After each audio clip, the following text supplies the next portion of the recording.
goal was to be a hired gun, be Okay. hired to drive for somebody. You're on that path. I got that 2 years ago. Mhm. So my next goal, just to win everything possible. Well, and Move up. My goal right now is to be like a World of Outlaw late model driver. Okay. That that right now, Which I don't. that's not even the path we're headed on right now. We're headed It really completely isn't, but- different ways. yeah. But But you start looking at it though, too. eventually, But the thing about it is, he mentioned NASCAR. Here's the thing. How many open-wheel drivers have we seen come from the midget and the sprint car ranks Multiple. to the top of Cup? We've seen Tony Multiple. Stewart do it. We've seen Jeff Gordon do it. We're watching Rico Abreu do it now. Kyle Larson. Larson. I mean, you're talking about these young guys coming out of these high-horsepower open-wheel cars. They get on the asphalt, and I don't want to say it like out of context, but they make it look easy. Yeah, they do. I But, think, and I'm not saying this because Bryce is a hometown, Northwest guy, but I think Bryson James has that caliber of talent within him to make it to that level and get, if he wanted to, a Cup ride. Well, look at Kevin Harvick. I mean, he came from Bakersfield, but he came from asphalt, though, and look at the things that he stepped in. But you talk about Bryson James going from the quality stuff that he has now, and again, I'm going to sit there, and you can argue the point all you want. What I saw Friday and Saturday night from you, Saturday night wasn't the best that you've ever done. Everybody struggled. Everybody struggled with the whole track. Everybody but Bobby Hogue. Bobby Hogue, No, yeah, everybody- yeah. But I mean, even look at Clay Daly. Clay Daly, what did he win? Just a trophy dash. Just a trophy That's dash. it. He wasn't in. He was right there, right running next to you, and he's got multiple laps there at Bakersfield. That being said, Steve Drake, who'd won everything at Bakersfield this year, didn't win anything this weekend. that's right. So look at Tony Toast. These are the top drivers there in California area that you were running side by side, door handle to door handle with each and every single lap. Bryson James, do not count yourself out as this mediocre driver, because I'll tell you what, if you were a mediocre driver 2 months ago, you wouldn't have what you have. Well, and that's people are looking at what you're doing, kid, and I truly believe that you're going to the next level. And I think whatever goal you set for yourself, I think that knowing you're probably going to accomplish that. And I'll tell you right now, we've been watching this kid race stock cars since you were 12. Yeah, 13. My 13th birthday. 13th birthday. Okay, so his 13th birthday, he gets in the street stock and just started winning races. Now we're 18 years old. Mm-hmm. We're 5 years in. We can't count the number of features this kid's won. Right. And it has been one hell of a show watching him come from the karting ranks to the street stock, dominating the super sport division when he won the championship there. Winning 10 races in that season. Yeah. Won 10 races. and in 15 starts. yeah. Well, you look at Watching him win late model features, watching him be competitive in a sprint car, and now we get to see him in a USAC midget at the Chili Bowl, the biggest game in town when it comes to midgets. That's Right. like the Indy 500 for midget racing. That's right. You talk about, you look at a lot of these drivers and stuff too. You talk about Jeff Gordon, Tony Stewart, all those guys. Where do these guys have to go to? They had to move and go back east to get these rides. Yep. And the problem with it is they had to bring money with them. We talked to Venturing Motorsports when we went to North Carolina for the Speed Sport Challenge 2 years ago. Right. It was for his ride, an ARCA ride. It was $150,000 for one season in the ARCA.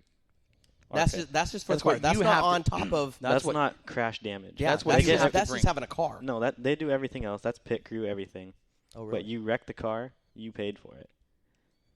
So it's going to cost you $150,000. $150,000 just to get into the car. It. That's what you're saying. We didn't talk to Cup teams, but we've heard it's up to $500,000 to start, or just to get a car. Right. That's a back marker car. To get That's yeah. not. That's not. Yeah, that's just a filler. That's not That's to something. That's try a and- starting part. Yeah, like what Kyle Larson, he had his deal, or he talked to people. They said, "Sure, come on back, bring $500,000. We'll put you in a car. We'll see what you got." Right. Well, and then he talked to Ganassi. Right. Said, "Okay, we'll give you a shot." Well, look at Pat That just Bliss doesn't and Mike happen. Bliss. I mean, Okay, Pat used to sit there and used to drive. Okay, Mike, all he does now, and you look at what's his face that still is up in that's from Seattle area, Tacoma. I can't think of it right now, but no, not Casey Kane, but he's basically a start and park guy. But you get some of these guys or whatever, and like Bliss, that's all he does. He gets in these very, very low budget, race teams that have $2 million, and they hire this driver to come in and say, okay, you're going to go out, you're going to run 20 laps, and you're going to park it. What it does is it basically pays for, whatever sponsorship, whatever little, mom and pop, store that's on their car to be able to get out there for 20 laps. You park the car's still safe. They're going to take that same exact car, take it to from Martinsville to Daytona. Yeah. Yeah. They're going to take that same exact car, run, and try to qualify. But, I mean, that's the thing. Look at him. But you have to have money. And if you don't have money, don't even come talk to us. See, and that's the name of the game is money back there. It's money and knowing somebody. Because when I was back there in 2008, and it's all money. Every team there was to talk to, just to see what it was like. Try to get in with somebody. And I was talking to Bradshaw and Fitz, on the number 12 Supercuts car. And they said, you know what, you can have all the knowledge in the world. And we talked about, dirt late models. And I said, oh, you worked on dirt late models. And those are way more complicated than these cars. And if you can work on those, you can work on these. And then Fitz says, here's the problem. And I'm not kidding you. These are his exact words. He says, NASCAR is just like the mafia. If you don't know somebody to vouch with you, it doesn't matter how much you know, exactly, how much talent you have, you're not going to get a job. You have to have someone say, hey, look, this is the guy. This is who you need. If you don't have that, you're not going to get a deal. Yeah. To go where you're going, kid, everybody is proud of you. Well, it's just like this. Okay, when I was younger, Bryson's age at that time, when Biffle, back in '96 when he got his Craftsman truck ride, the only reason why he got that ride was because we went down to Tucson for the Winter Heat Series for 3 years. Okay. Phoenix. At Phoenix for Tucson. Went down there, and that's where Ron Hornaday, Kevin Harvick, a lot of these guys that are now, and it was Benny Parsons that came into our pits. We were sitting there working on the car. I was in the car. We were pumping the brakes. We were bleeding the brakes, and all of a sudden, Benny Parsons, without no makeup, you'll never know it was him, comes up and he says, and then mind you, the guy that Greg kind of had a little run into kind of looked like Benny Parsons at the time. Make a long story short, comes up and says, hey, look, he says, we're starting this truck series, and Greg says, truck series looks stupid. Told him that. And he says, really? He says, well, I really think that you have, the knowledge. I really think you have the talent. He says, I'm going to have somebody give you a call. And that was Jeff Smith from Roush Racing. He says, when you guys get back up to Portland, Vancouver area or whatever, we're going to give you a call. If you're really wanting to do this, let's set up a time. Let's do this. Well, he drove a couple Busch races and stuff for Bounds and all that. Right, Chuck. A few years ago. And so he sat there and says, okay. So Jeff Smith, that was the president at that time for Roush Racing, gave him a call and say, look, man, this is legit. That very first year when he was in a truck, he wrecked more stuff than Roush could pay for. He basically told him, by the time the 6 truck was destroyed, kid, if you go out there and destroy my truck again, you need to pack your bags and go home. I'm not paying for this. After that, the next year, he got a little bit better. Next year, he got a little bit better. 4th year, won the championship. Moved up into, the Busch Series. 2 years after that, won a championship. And now, of course, he's in the Cup car. But it's basically being at the right place, right time. Know who you know. If it wasn't for Benny Parsons, he didn't have enough money to go back east to sit there and try for a ride. Well, that's just what you're saying with Bryson. I happened to be there at Speed Mart talking to whoever about whatever. And there's the opportunity presented to you. It's kind of one of those deals where you got to make up your mind right now. It's not like, hey, go home and think about it. I mean, because those seats on that ride, they don't stay empty very long. So let's talk about the culture shock. When you guys talked about it, and was this something that was actually in your mind and said, hey, look, this could be something out of this conversation. This is kind of where this is leading. Did you think you'd ever have a Chili Bowl opportunity? It's something I always wanted, but I didn't think I'd have it for another maybe 5 years at the soonest. So when that opportunity came up to you and they said, hey, Bryson, check this out. We know such and such and so and this and that. What do you think? What was the first thing that came to your mind? I didn't say anything. I was so I wouldn't either. Yeah, what am I going to say?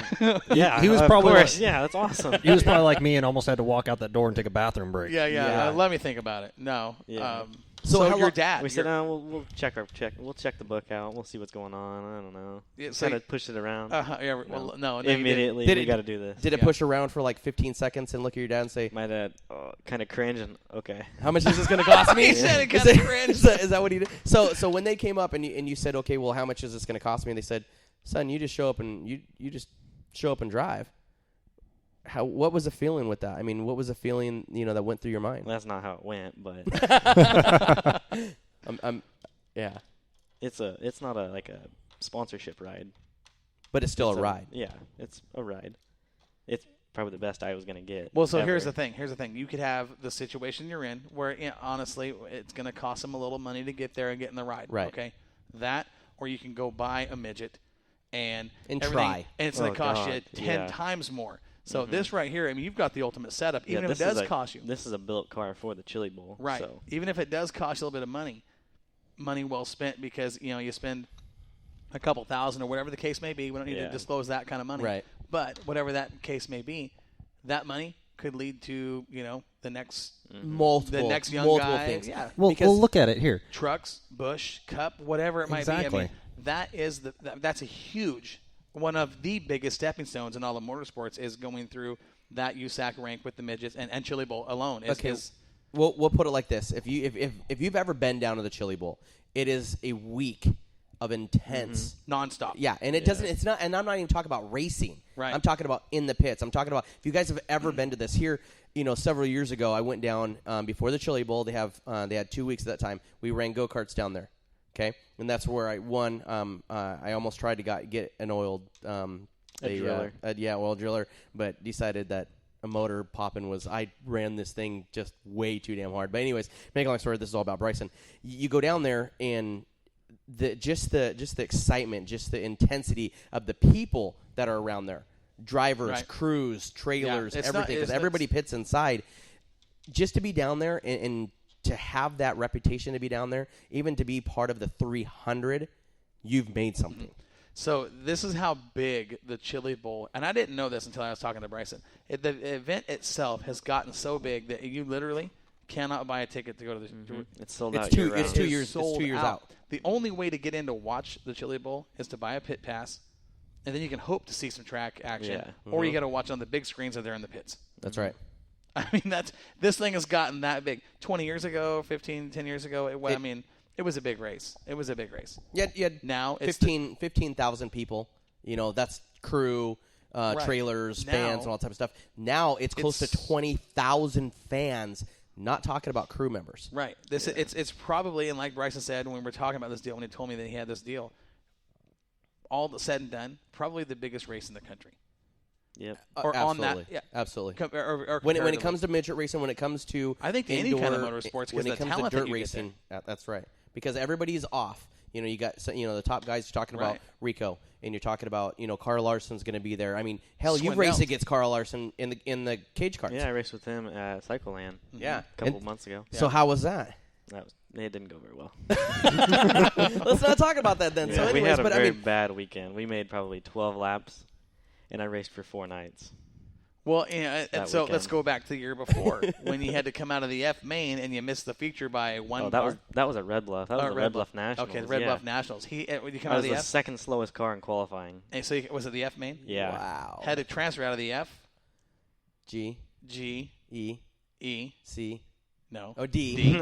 C. C. I know my ABCs backwards. Into the B. Yeah, I missed the missed B. the I got feature. 9th in the B, and they took 6. Oh, man. Missed it by 3 Wow. cars. So you had And that was only because it went green to checkered. There were no cautions. That's where I was picking everybody off. And if I remember talking to your dad, if I remember dude. this story right. And That was the first night on our cart. That was a brand new cart. And I think you did it all on one right rear tire. Yeah. Yep. So I was talking to someone today, and that's a 500cc cart, right? I have a 450, but Okay, so basically, Comparative. and you went from 5 mains, it was 156 laps. and you did it on features. one right rear tire? Yeah. Huh. Imagine that. We just had a conversation. And it was an 11. It was the softest compound you could You're get. kidding me. See that right Hold there? on. You ran an SS11? It's QRC 11. Or It's a QRC 11? Burris, yeah. Same thing. Burris. Huh. So- Imagine that. We just had a I just conversation might with have somebody to, that was telling I just us might that have to sit there and they were burning and copy that and send it to someone Yeah. because I was told today that a Subaru motor goes through a right rear every night. It depends where you're at. Salem. Yeah. We'll go through 2 tires on one night. Not on a Subaru motor. No. Yeah. Okay. This was We'll supposed to go be on a through- Subaru motor. We'll waste a right front tire, a left rear tire, and a right rear tire before the feature. Right. Just to be, But that's on a we can 450. But that's we on can a do it, 450 yeah. though. Yeah. Yeah. Huh. Subarus don't do that. But I mean, if you want to be at the top, it probably does. Listen, you're not making my argument any better right here. Honestly, if you can put a new tire on it every night, why wouldn't you? well, Well, absolutely. yeah, no, I mean, absolutely. if you would, but I mean, realistically, a Subaru motor, is it really burning off a right rear every single night? It would probably depend on the kid driving it. Okay. If he's a wheeler, and he's going to get sideways like you probably will, and running it hard, it'll wear out a